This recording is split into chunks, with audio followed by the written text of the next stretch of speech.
Dieu Han sends her greetings to everyone, her warm, gentle voice echoing in the quiet morning air.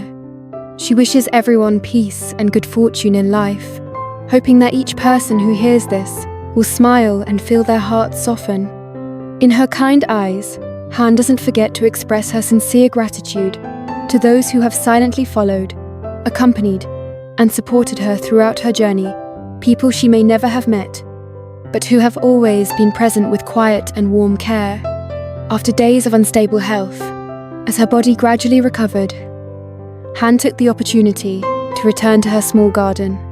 The garden nestled behind her simple house, a place connected to every meal and every aspect of her and her mother's daily life. The continuous heavy rains had caused weeds to grow profusely, the soil to erode, and many vegetable beds to tilt. Han didn't complain. She simply rolled up her sleeves, bent down, and meticulously cleaned every corner of the garden, pulling out weeds and tilling the soil as if she were rebuilding her own life. While working, Han shared her experiences in growing vegetables, using a natural, cyclical process, things she had learned and gained from countless failures. Organic fertilizer, decaying leaves, rice water, all were used in a simple yet sustainable way. There were no modern machines, no sophisticated techniques, only patience and calloused hands. This image, so simple and unassuming, showed Han as a hard-working, positive woman, quietly striving to improve her life through her own efforts, without expectation or resentment. However, alongside this peaceful life of labor, a silent danger lurked. Further away, in dark, damp, and desolate corners, a man wandered aimlessly, hiding and sneaking around. His face was gaunt, his clothes stained, his eyes bloodshot from lack of sleep and hunger. He had to pick wild berries by the roadside to survive, drinking stream water instead of meals, living a precarious existence like a shadow. In his despair, he still resented Dieu Han. In his distorted mind, he believed she was the reason his life had spiraled to this point. He saw no fault in himself, felt no remorse, only growing resentment and hatred. He wandered through gardens and orchards like a starving ghost. At times, the hunger was so overwhelming that he recklessly broke into people's houses to steal eggs and food. That man was Vu, a man wanted by the police for his previous crimes. In his state of extreme tension, Vu showed no sign of remorse. Conversely, his resentment grew stronger, especially towards Dieu Han, the woman he believed had driven him into this dark, hopeless situation. As for Han, she remained engrossed in her work in her small garden. Through her diligent hands, the garden gradually became cleaner and tidier. She tilled the soil, forming neat, straight rows. Sweat soaked her shirt, but Han continued without complaint. In her heart, she harbored a simple hope to soon see the fruits of her silent efforts. Not only did the garden provide sustenance, but it also gave the small house a new, green, and peaceful appearance. Each sprouting seedling was a small glimmer of hope, a reminder to Han that as long as she didn't give up, life would eventually reward her. Meanwhile, Vu, the wanted man, continued to trudge through one garden after another. Driven by hunger, thirst, and disorientation, he didn't realize he had wandered into the very garden where Han was staying. Sitting in the small kitchen, Han was completely unaware of the pursuer's presence, silently watching her every move from behind the dense foliage. In a fit of rage, cornered and desperate, Vu had a reckless idea. He intended to rush out and unleash all his pent-up anger on Han. But just then, the familiar voice of Han rang out from the yard, startling Vu. His heart pounded, and cold sweat broke out. He quickly retreated, hiding behind a tree, holding his breath and observing. Than appeared, his face filled with worry. He had long been concerned about Han's safety. Knowing that Vu hadn't been caught yet, he couldn't help but feel uneasy, so he deliberately visited today, both to inquire about her well-being and to ensure that Han was all right. He gently reminded Han not to be complacent, because the danger still remained. Han listened, a sense of unease rising in her heart. Although she tried to remain calm, what had happened before made her unable to completely rest easy.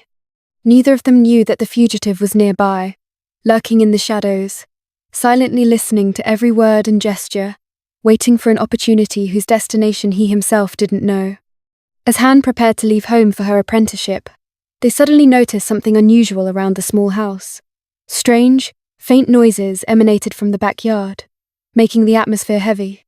Dan immediately became alert, quietly circling the house to check, just one step away from discovering the fugitive. But Vu remained motionless, holding his breath and hiding in the dense banana grove. Dan feared that a stranger, even a wanted man, might have broken into Han's house, causing her to panic. Noticing the tension on Han's face, Dan quickly reassured her. He thought it was just some animal passing by, perhaps a dog or a cat, and not Vu.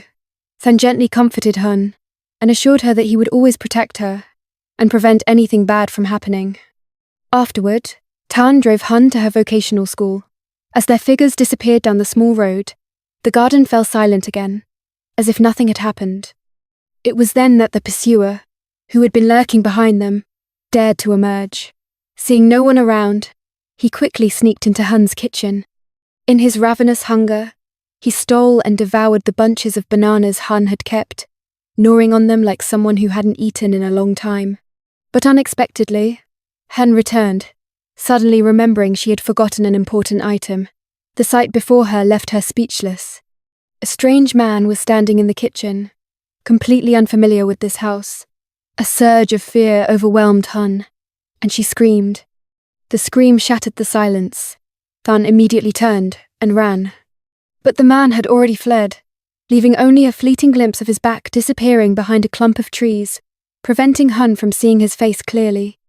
Than hurriedly reassured Han, trying to keep his voice calm. He thought it might just be local people collecting bees, as similar incidents had happened in the area before. He considered the possibility of it being Vu very low, as a wanted man wouldn't dare loiter in familiar places.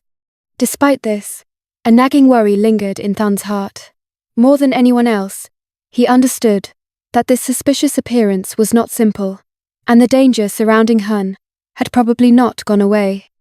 Tan dropped Han off at her vocational school and stopped the car. They said goodbye as usual, but Tan didn't leave immediately. He stood at a distance, silently observing, only feeling relieved when he was sure Han had safely gone inside. Afterward, Than called to report the unusual events at Han's house that day, hoping the authorities would be aware of the situation soon. Meanwhile, Han began her beauty apprenticeship at Thu's salon. The first lesson passed with a sense of bewilderment. Her hands were still clumsy, each movement slow and lacking confidence. Undeterred, she listened attentively, observing every small detail, memorizing every instruction. At that moment, Han had only one wish: to find a stable job soon, to support herself and better care for her son, Tom. At the end of the day, Han left school. Along the familiar path, Dan silently watched her from afar, not revealing himself. Only when he saw Han safely enter Miss Koa's house did Dan turn and leave. At Miss Ho's house, Han gathered with everyone in a warm atmosphere. Everyday stories and soft laughter made the small house feel intimate and peaceful. However, behind that calm exterior, Han still harbored many worries: her own safety, her son's safety, and the fact that Vu had not yet been caught. But Han chose to hide those anxieties. She told herself she had to be stronger, continue studying, working, and persevering in her hope. More than anyone else, Han understood that only relentless effort could bring her and her child closer to a peaceful life, a life she had sacrificed so much to preserve.